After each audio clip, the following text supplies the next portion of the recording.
A friendly Midwest lodge becomes the scene of a gruesome double murder. 2 men are dead, and a safe filled with cash is missing. But the investigation runs cold until several crucial tips and equally solid lab work pry the case wide open. In Michigan, an elderly man is found brutally bludgeoned, dead in his own home. Detectives have more questions than answers as they follow a forensic trail of lies and deception, leading to an unlikely killer.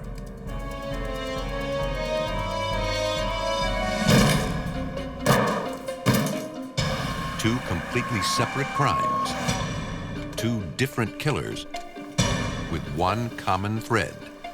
Both possess a murderous rage stemming from raw greed.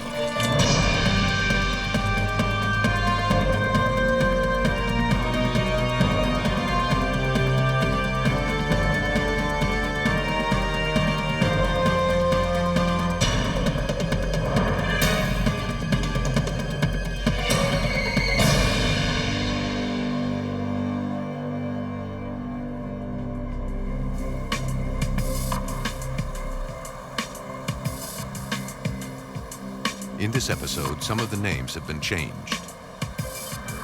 Dayton, Ohio, the heart of the Midwest, where old-fashioned values are appreciated and crime still shocks the core of the community. St. Patrick's Day is usually a time of celebration, but in March of 1994, the party's aftermath took a deadly turn.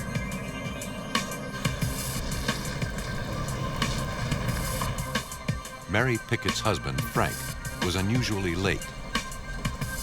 Early that morning, he'd gone back to the local lodge to clean up after the St. Patrick's Day party the night before. Mary hadn't heard from him all day, so she decided to drive to the lodge to see if he was okay. Frank's vehicle was still parked outside, and the side door of the lodge was wide open. She instinctively began to fear the worst and phoned the police. Dayton police officers responded to the scene.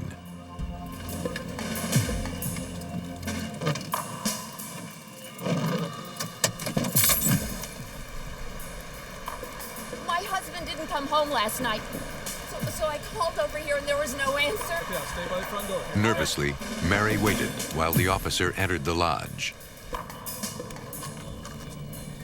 He noticed something unsettling. The St. Patrick's Day decorations were still hanging, and it was eerily quiet.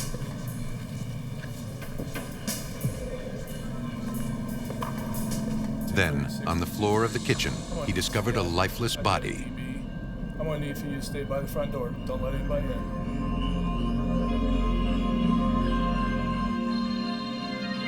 Concerned the assailant may still be in the building, officers cautiously searched the area.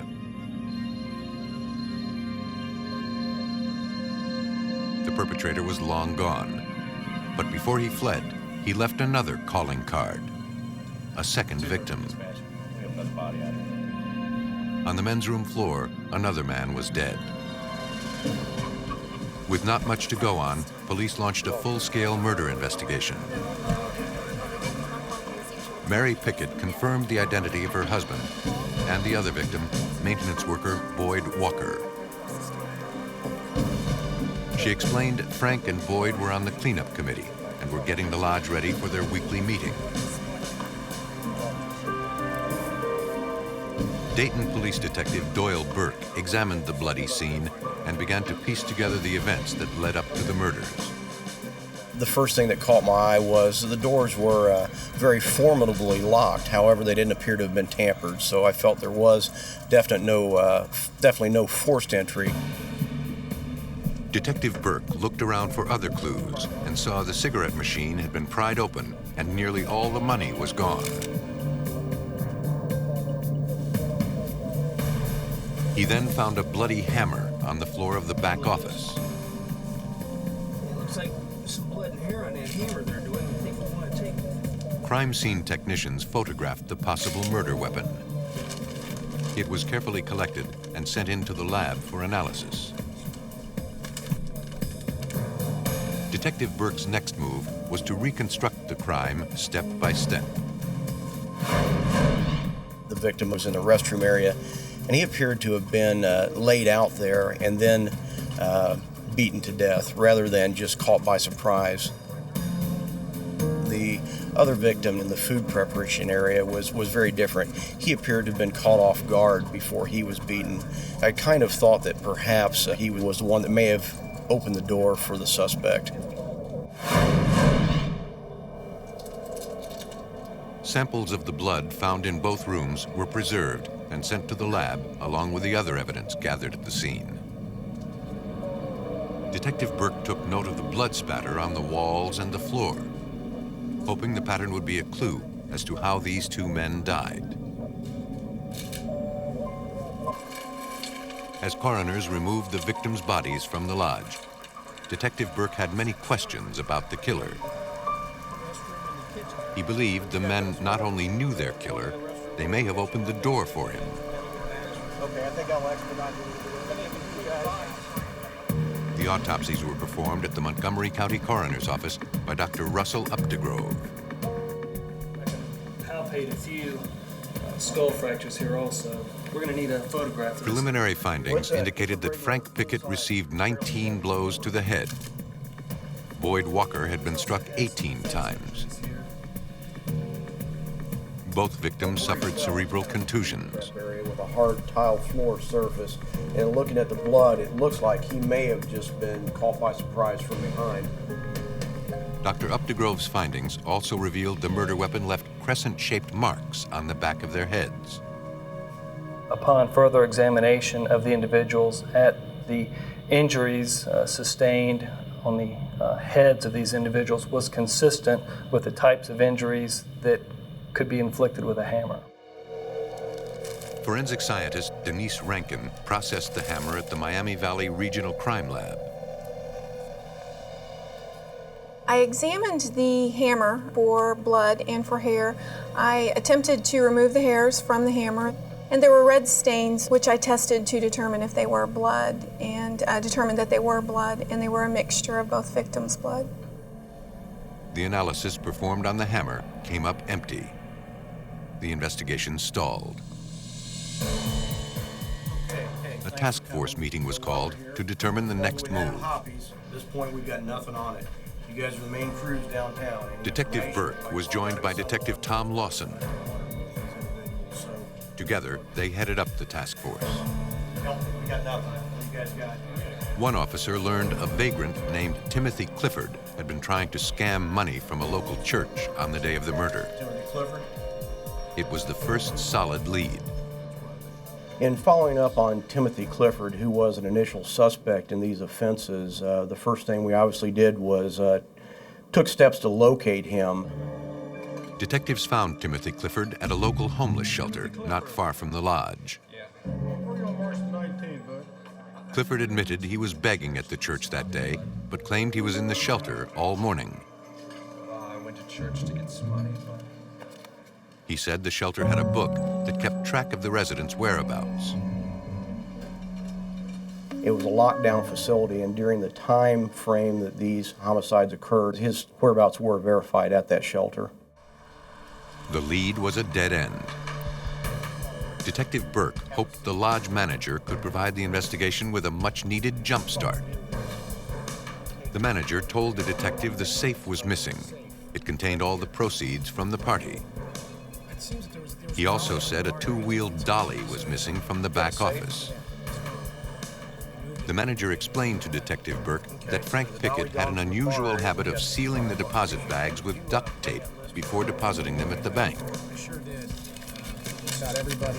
And since the detectives believed the men knew their killer, the lodge manager provided them with a list of employees and members, both past and present. I had a strong belief that it was somebody familiar with the operation, and of course the first place I'm going to look is ex-employees and then current employees. The next step was to track down anyone who might know why Frank Pickett and Boyd Walker ended up dead. Hey, didn't you work over at Hopkins for a while? After speaking to dozens of people, police came up empty-handed. The former workers and members all had solid alibis and had no motive for murder. But back at the station, calls and tips were pouring in. And this time, there were some promising leads. Police began to see a pattern. Most of the information revolved around one man, Edmund Emmerich. One caller said Emmerich bragged of being able to lift a safe single-handedly. And another caller said he once saw Emmerich pry open a cigarette machine at a bar. But the biggest break came when a phone tipster came into the police station. No one tip in and of itself that was enough to say that Emmerich committed these crimes. But when the volume kept coming in with information about Emmerich and multiple tips and information about Emmerich, certainly he became an individual we were very interested in. What you have to see right here. The informant was a local man familiar with Edmund Emmerich. He knew Emmerich had worked for a bar in the neighborhood. He said Emmerich had a reputation for beating up patrons in his own bar. Then he would call the cops and say they passed out. He said he saw Emmerich in another local hangout, getting change from the bartender when his bar ran out. He stated that Edmund Emmerich could be intimidating, a local who clearly knew his way around the bar district. He also told police Emmerich bragged that he knew where the lodge kept their safe. There was information about Emmerich losing his job and needing money, and then shortly after these offenses, having money. So each little piece of the pie basically in and of themselves were not enough, but when they culminated, it was clear he was of high interest to us. Police needed to find out as much information as they could about Edmund Emmerich. It didn't take long to find out he had a police record. A record which included an outstanding traffic warrant and, more interestingly, an arrest for safecracking in the state of Ohio. Once his name came up in the investigation, detectives began to keep an eye on him. The outstanding traffic warrant gave them what they needed to take him off the streets. Stop right there, sir. Take your hands out of your pockets for me. Stand still for a minute. I need to talk to you. The warrant gave detectives the perfect opportunity to interrogate Emmerich for a far more insidious crime, the double murder. In the course of the investigation, we pursued several leads, but again, everything kept coming back to Emmerich. And for the first time in this particularly violent and frustrating case, it looked as if detectives Burke and Lawson finally had a solid lead and a potential murder suspect. Dayton, Ohio detectives were making headway in the gruesome double murder that took place at a local lodge the morning after St. Patrick's Day. They had a few clues, a stolen safe, a missing dolly, and a bloody hammer. But nothing added up. After hitting several dead ends, one name repeatedly turned up on the crime tip line: Edmund Emmerich. Emmerich worked at several bars in the vicinity of the lodge and had a reputation for being hot-headed and dangerous. He had an outstanding arrest warrant, and police picked him up. Detective Doyle Burke believed they were on the right track. There was information that was received about Emmerich being very brutal and very physical. After his arrest, Edmund Emmerich jumped to the top of the detective suspect list when they noticed bloodstains on his clothing. I cut myself shaving. Looks like blood to me. He claimed he had cut himself shaving, but the detectives remained skeptical. Something didn't add up. His alibi was a little too good. What I'm going to do is, for someone to tell me minute by minute, hour by hour exactly what they had done is suspicious. Detectives Burke and Lawson asked Emmerich to surrender his clothes as evidence. The blood that was found on Emmerich when he was first arrested was on his shirt and on his shoes and also on his jacket. He spent the night in jail while his clothes were sent to the lab for blood analysis. The detectives hoped the blood on Emmerich's clothes would match the victim's blood. The evidence was tested at the Miami Valley Regional Crime Lab. Denise Rankin explains. There was blood on the clothing that was consistent with the suspect's own blood on his own clothes. But like the hammer, the blood on the clothes did not bring the detectives any closer to catching the killer. In fact, the jacket appeared to support the suspect's story that he had cut himself shaving. But detectives Burke and Lawson weren't giving up on Edmund Emmerich. A warrant was issued to search his house. They discovered a deposit bag sealed with duct tape. See what else we can come up with. An informant had told detectives one of the murder victims sealed the bags for deposit in the same manner. Bag. Technicians photographed the evidence and took several other items of Emmerich's clothing for further forensic testing. I need you to step right down there to that gate for me. With no immediate proof to hold Emmerich, the suspect was released. But Burke and Lawson believed they had their man. They just had to prove it. The day after his release, detectives had Emmerich's car impounded.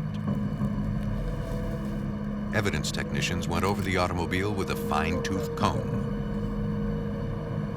Inside the car, they found an additional hammer and a lug wrench. Each was gathered and sent to the lab. Get that sample and get a Technicians took gray paint samples from smudges found inside Emmerich's car door. Investigators believed the paint might be from the lodge's missing safe. The paint smudges were analyzed at the Miami Valley Regional Crime Lab by Director Ken Betts.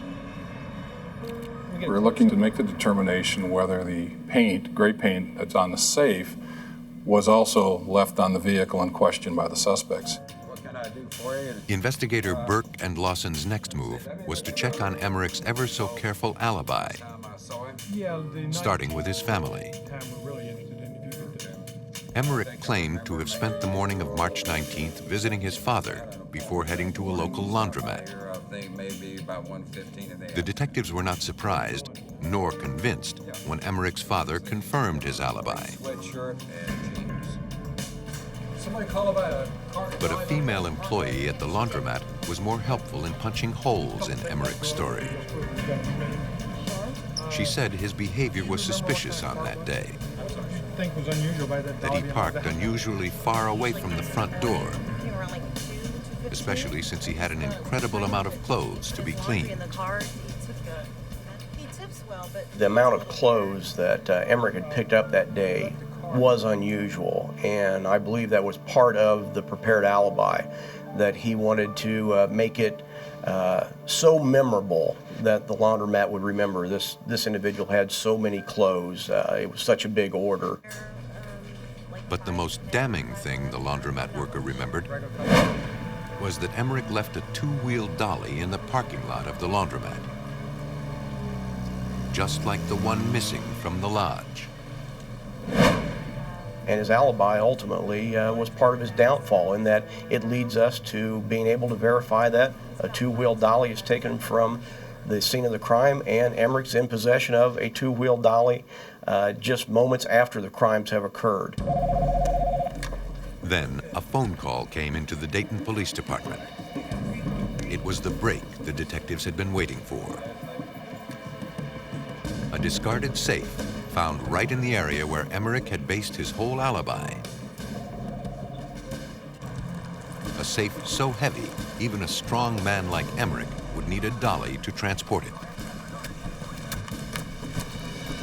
Police examined the abandoned safe found outside a hardware store. The front door had been completely pried off.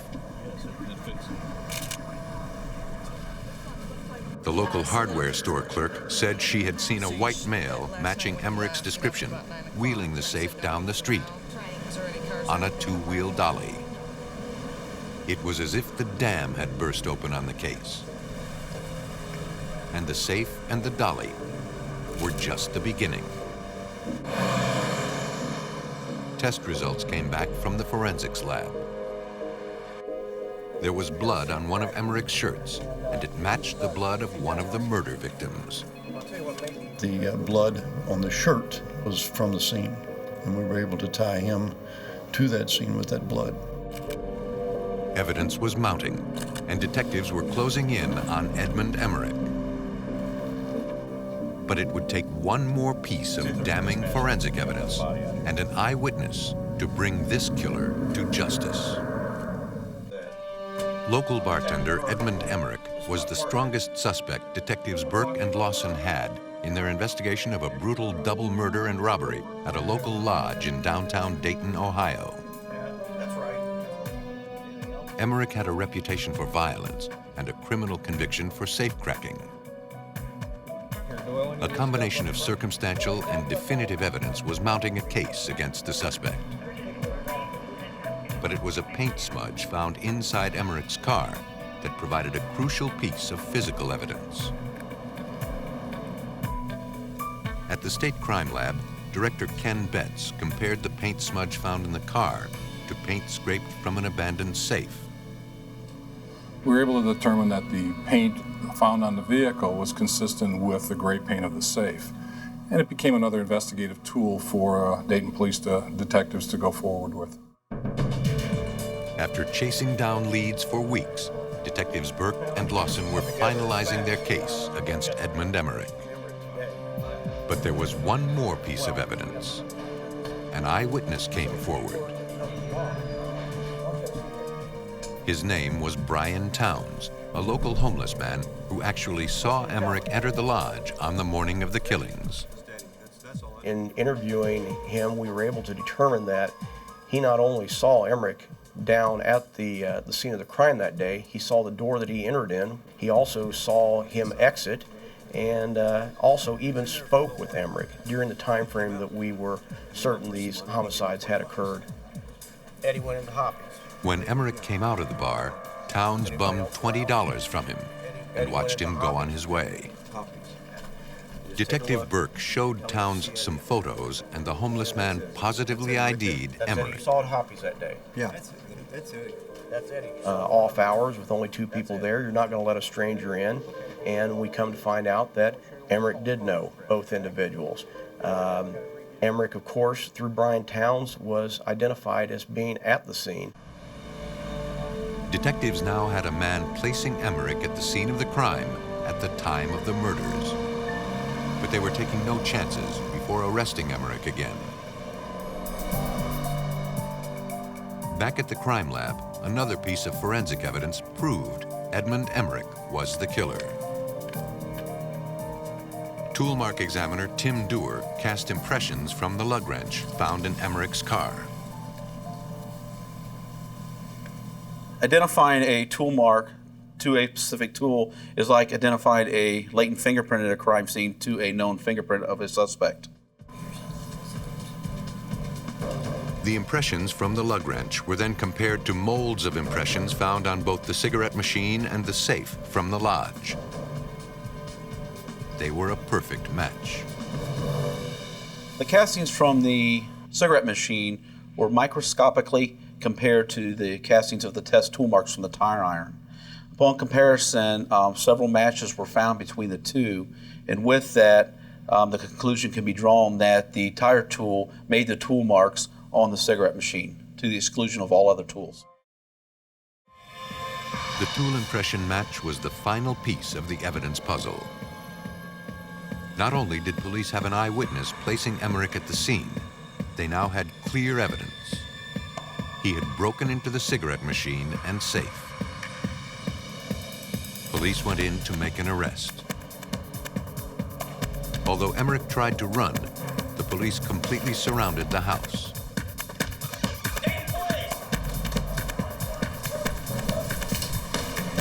Forward, right, forward, 2 doors.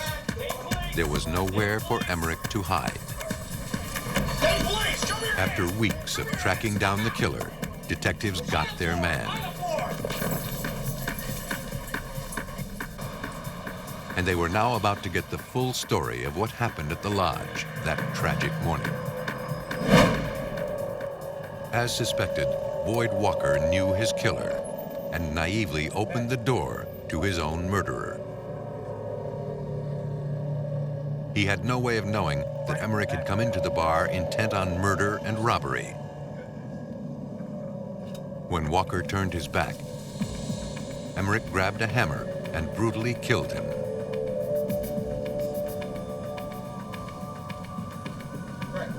Just as viciously as he had struck Boyd Walker, Emmerich killed Frank Pickett. In just a matter of minutes, both men were dead. Emmerich scrambled, grabbed the dolly, and wheeled the safe out of the lodge. He later abandoned the dolly in the laundromat parking lot. Emmerich was in dire need of money, and this was an opportunity to take advantage of two individuals that would trust him. Edmund Emmerich was found guilty of 2 counts of aggravated murder for his fatal assault on the 2 bar workers, as well as a count of robbery. He was sentenced to 2 life terms in prison. Some killers prey on unsuspecting targets of opportunity, making it easier for them to conceal their identity.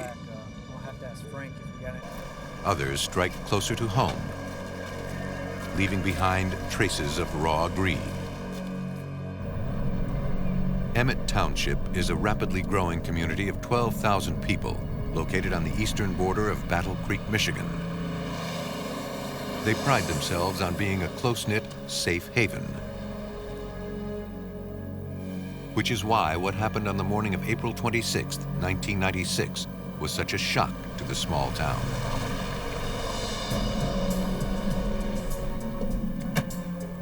That morning, Sharon Zachary went to check on Bob Rogers. She had been taking care of the 81-year-old man and rented a house down the street from him. Sharon was worried. She hadn't heard from Bob all morning. When Sharon saw his car at the side of his house, she became particularly concerned. He never parked there, and he hadn't been answering his phone. Her concerns were instantly confirmed when she saw the sliding side door to the house had been completely smashed in. She ran for help. Sharon Zachary was panicked. Her friend Bob had been the victim of several robberies in recent months. It looked as if this was another one. Attention all Emmett officers. Be advised, 7419 Jefferson Drive, our check welfare, possible assault. Officers were familiar with Bob Rogers. It was not the first time they had been summoned to his residence. They knew the elderly man had a reputation for being a pack rat and for keeping large amounts of cash around the house. They entered the home carefully and cautiously so they would not disturb any potential evidence. But this time, the crime was worse. There, lying face up in his family room, was Bob Rogers. And he was dead. Hello? Is Bob okay? No, he's not, man. We have signal 15 here. We're going to need nav tech. Also notify command, please. Emmett police now had what appeared to be a homicide on their hands.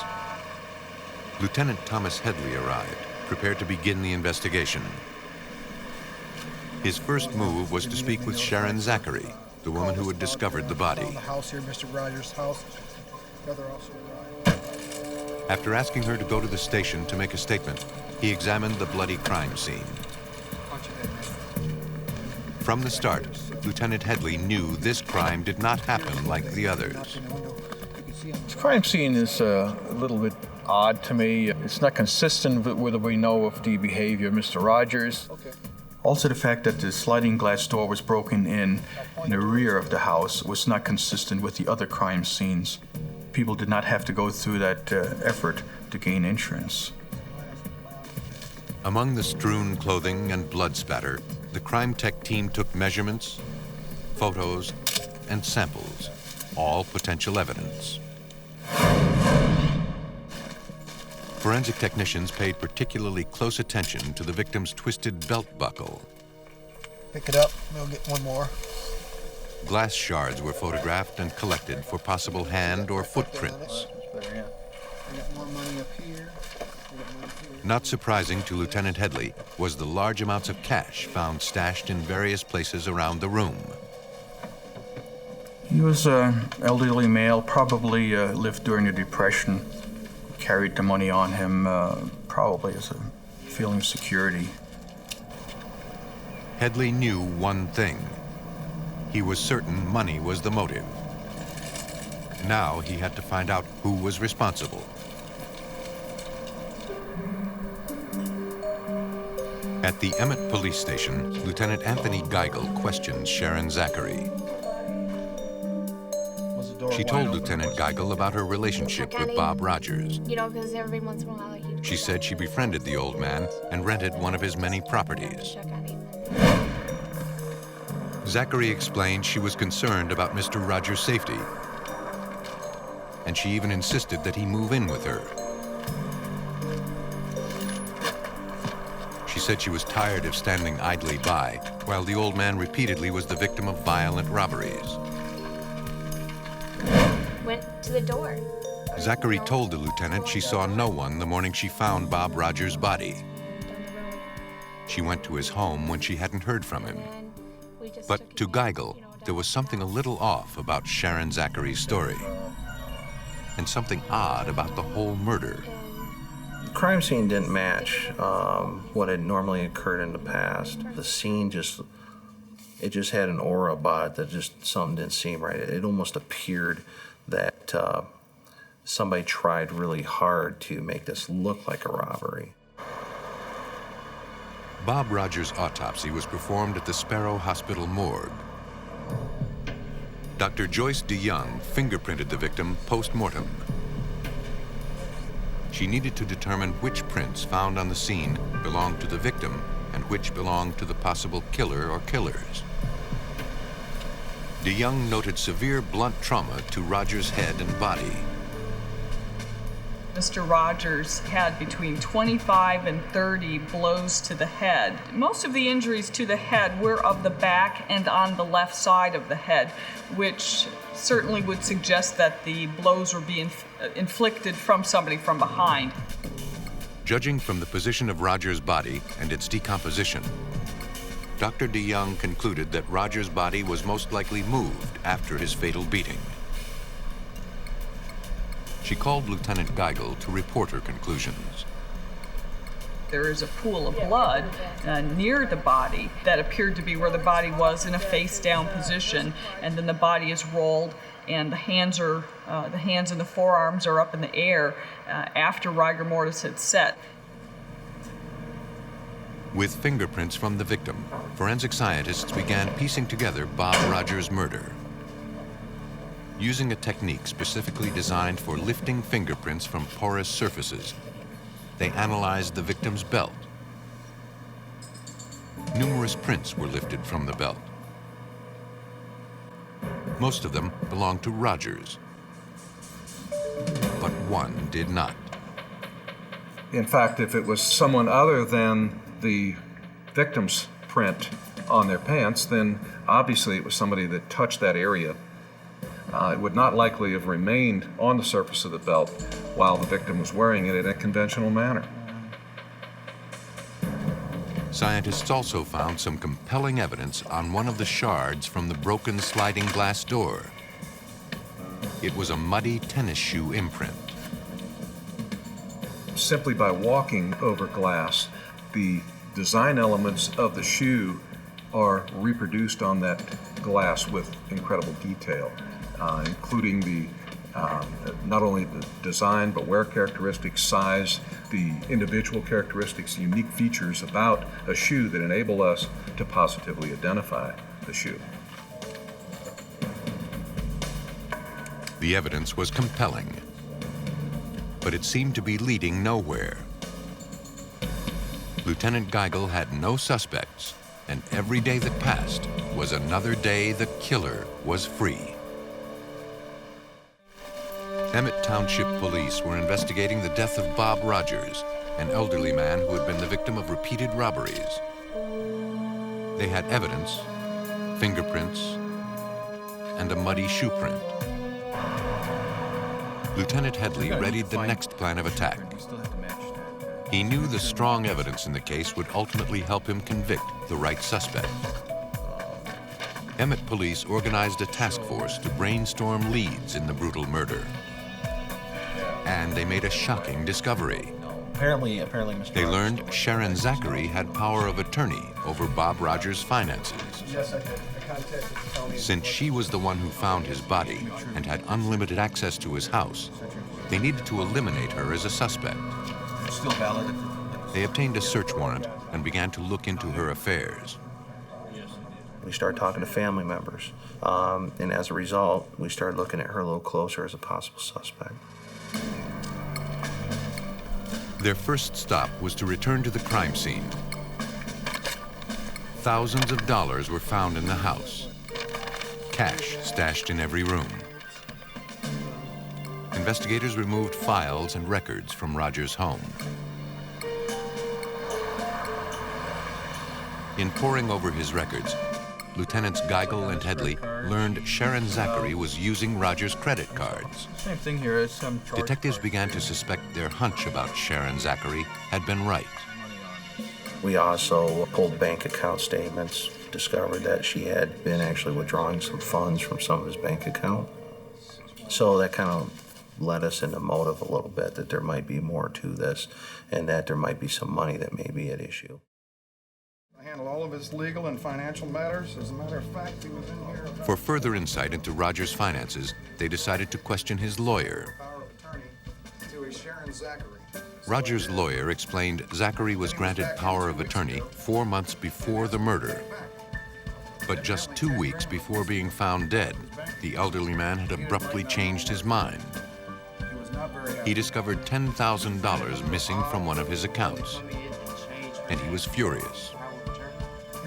The case further developed when we learned that Mr. Rogers had made a will leaving the property that belongs to him to Sharon Zachary upon his death. With a motive clearly in place, Lieutenants Geigel and Headley sent an investigator to Rogers' bank. The bank manager said Sharon Zachary came in with Bob Rogers about a year before his death, asking to be put on his account. Rogers sat by uncomfortably while the paperwork was completed. But he returned alone the next day, requesting she be removed from the account. He wanted her removed as the power of attorney. He wanted to handle his own affairs as he didn't trust Sharon Zachary any longer. Mr. Rogers hadn't been able to get to his will yet. He was unfortunately murdered before he was able to do that. Finally, detectives spoke to a security guard at a local discount store. Zachary went to buy some shoes and attempted to use Bob Rogers' credit card. When the card was declined, security was summoned to the counter. They called Rogers at his house, and he told them that under no circumstances did he give Zachary permission to use his credit card. Young lady trying to use your credit. She insisted there was a mix-up. The significance of this card was that it caused Mr. Rogers to become suspicious, because at that time he would have felt that he was being cheated by Sharon Zachary. It was a huge break in the case. Detectives Geigel and Headley had confirmation that Sharon Zachary was desperately trying to take advantage of 81-year-old Bob Rogers. They were becoming more and more convinced that it was Zachary who killed the elderly man in a fit of greed. But they needed proof. If they could find a way to directly prove her guilt, the detectives knew they had found their murderer. Take a look at what you got. Lieutenant Geigel and Lieutenant Headley were hot on the trail of the murderer of 81-year-old Bob Rogers. Okay, what do you got? The man was bludgeoned to death in his own home, and preliminary evidence was pointing to the guilt of his caretaker, Sharon Zachary. Yeah, it looks like she may have signed his name. Zachary had been taking advantage of her power of attorney over Rogers' finances. It seemed clear the old man didn't appreciate Zachary spending his money. We were trying to find anything that would link Zachary into any kind of financial wrongdoing, anything that we could find to help try to kind of piece everything together. Plus, we still had not found a murder weapon. Then, another discovery. Lieutenant Headley learned Zachary had tried to get the plans to Rogers' land. They studied Bob Rogers' land plot. They wondered why Sharon Zachary, who rented one of Rogers' homes, would request a copy of Rogers' property plan. What they noticed immediately was the amount of water on Rogers' property. They knew one of the ponds would be the perfect place to stash a murder weapon. There were 3 ponds that were adjacent to the house of Mr. Rogers, and we thought that possibly that they were used to hide the murder weapon. It is also interesting that there's a worn-down trail that leads from this area of the 3rd pond behind Mr. Rogers' house to the house where Sharon Zachary lived. Divers were dispatched to check the pond, and the detective's instinct paid off. The divers pulled a 3-foot section of pipe from the water. At the crime lab, forensic scientists examined the pipe. Although a long shot, there could still be blood evidence on the pipe. Forensic scientist Marjorie Harris. You have pores and crevices and cracks that allow the blood actually to soak into the weapon itself, or dents. If you have cracks and crevices in a metal object, you still have pockets where the blood can accumulate and actually dry and adhere to those surfaces. Despite the fact the pipe had been submerged in the pond, it still had remains of human blood. I was very glad that we found it. I don't believe this has ever happened before, that a murder weapon like this could be retrieved, being submerged in water, and still have viable DNA that could be identified.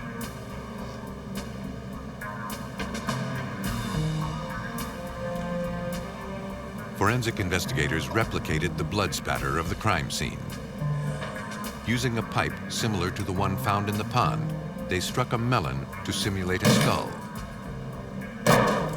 Comparing crime scene photos to the crime reconstruction, forensic investigators concluded the pipe pulled from the pond was the same pipe used to kill Bob Rogers.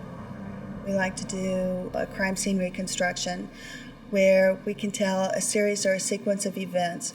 What happened, where did it happen, what was the order that it happened.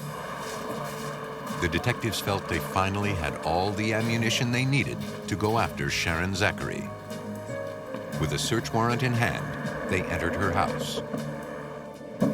By seizing the financial records in Sharon Zachary's house, it shows that she had an interest in the finances of Mr. Rogers, and that she wanted to know, apparently, more about what kind of money that he had available to him.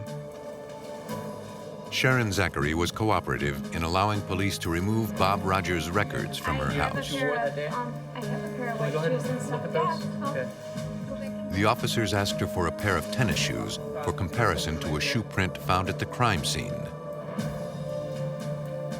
Without any argument, she produced a pair of white tennis shoes, which they promptly bagged for testing. Back at the crime lab, treads on Sharon Zachary's tennis shoes were compared with the footprints found on the broken glass at the murder scene. Although she insisted she never went in the house that morning, the preserved prints matched those of Sharon Zachary's perfectly.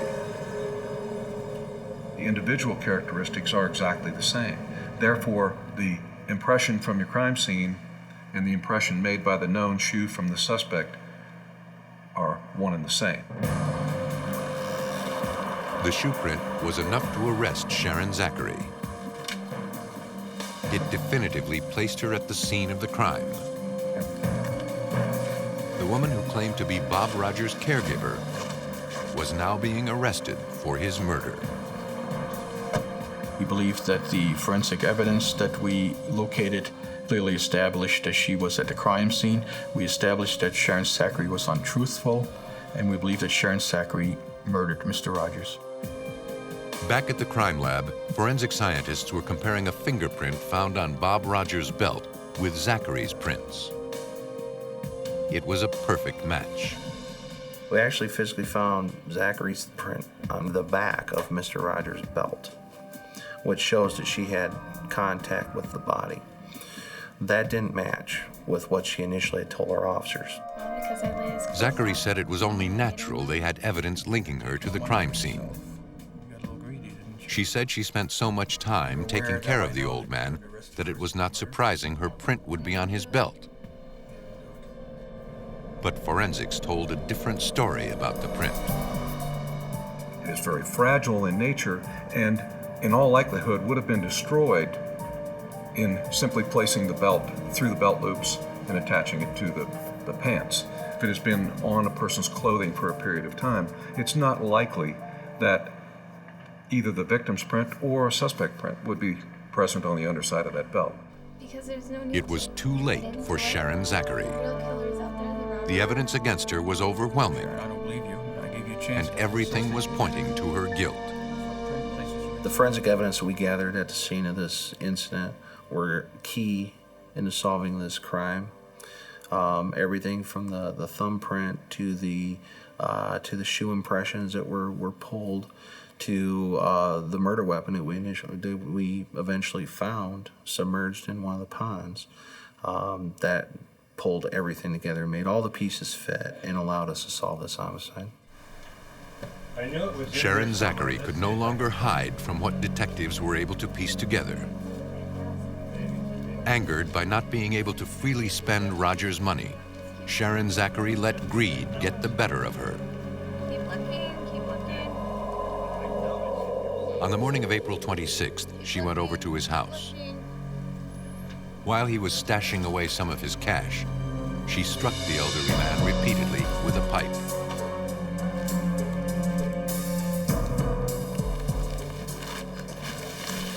I think she finally saw an opportunity to take him out of the picture, collect all of his estate, and walk away scot-free. She rifled through Rogers' pockets, turning them inside out and removing the cash. My guess is that she knew exactly what she was going to do when she went over there. She knew, based on his history of the robberies and the prior assaults on Mr. Rogers, that she was going to make it look exactly like that. Attempting to make the premeditated killing look like a random robbery,